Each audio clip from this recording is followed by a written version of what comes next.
of using the discussion area a little bit differently. When it comes to our final area of the learning framework, which is on reflection, it's actually one of my favorite areas because the idea that to be a critical thinking requires reflection is something that I don't think we emphasize enough.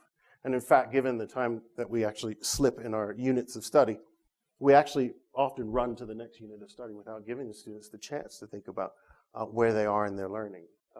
And in addition to that, we as a staff decided we actually want ethical learners, which was a surprise to some of us. And it's not the idea that a learner needs to judge what's good and bad, but it's the idea that we want learners who can actually determine where they sit in relation to the topic of study.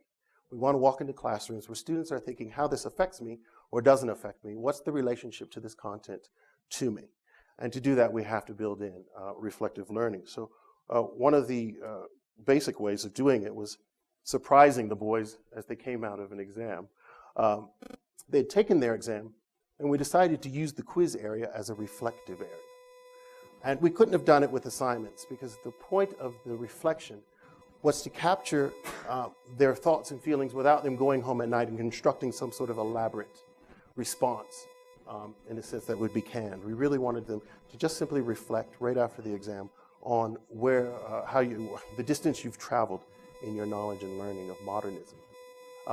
And so you see that the boys here, they sat down, they were timed, and they were timed just to keep them from giving false constructed answers. We just wanted them to, as much as possible off the cuff, give us some responses inside of quizzes. So that's an example of using quizzes for not really quizzing, but to really support our idea of reflection. There's another example I used in my class, which is using the reflection in a bit different way for Shakespeare. So right now I'm teaching Midsummer Night's Dream. And I just want my students at the beginning of class to get into that practice of translating Shakespeare as they read along. There's nowhere else in Canvas, other than quizzes, where I can give them the prompt, which is the line of Shakespeare. They can respond to that line of Shakespeare by paraphrasing or translating it, and then I can give them a suggestion of where they should be. So this is an example of how, within quizzes, we can actually sort of blow up the power of the word quiz and make it less confronting for them and use it really as a classroom aid. I know another teacher who, he's actually an industrial technology and design teacher, so I don't know his examples, but if I were to substitute what he does, if he was a history teacher, he uses quizzes and he'll give them a topic like Kristallnacht or